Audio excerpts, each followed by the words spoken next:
गडिंग्लजची नेत्रदान चळवळ आता लोकचळवळ बनत असल्याचं ज्येष्ठ सामाजिक कार्यकर्ते डॉक्टर प्रसाद देवधर यांनी नमूद केलं।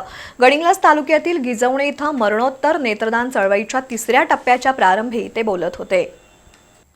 गडिंग्लज तालुक्यातील गिजवणे इथं मरणोत्तर नेत्रदान चळवळीला सुरुवात झाली।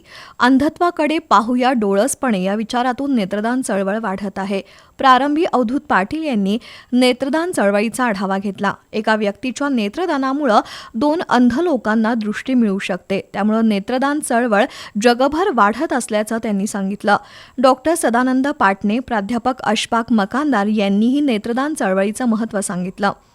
ज्येष्ठ सामाजिक कार्यकर्ते डॉक्टर प्रसाद देवधर यांनी नेत्रदान चळवळीची गरज स्पष्ट केली। समाजातील संवेदनशीलता जपण्याची गरज आहे। सामाजिक प्रश्नांकडे डोळसपणे पाहिलं पाहिजे।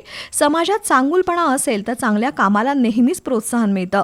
सामाजिक परिवर्तन नेहमी सर्वसामान्य माणसांमधूनच घडत असतं असं सांगून गडिंग्लजची नेत्रदान चळवळ आता लोकचळवळ बनल्याचं डॉक्टर देवधर म्हणाले। सध्या कमळापेक्षा नेत्रकमळाची समाजाला अधिक गरज आहे असं सांगून त्यांनी नेत्रदानाची प्रक्रिया स्पष्ट केली। या मेळाव्याला गिजवणेसह विविध गावातील सामाजिक कार्यकर्ते उपस्थित होते।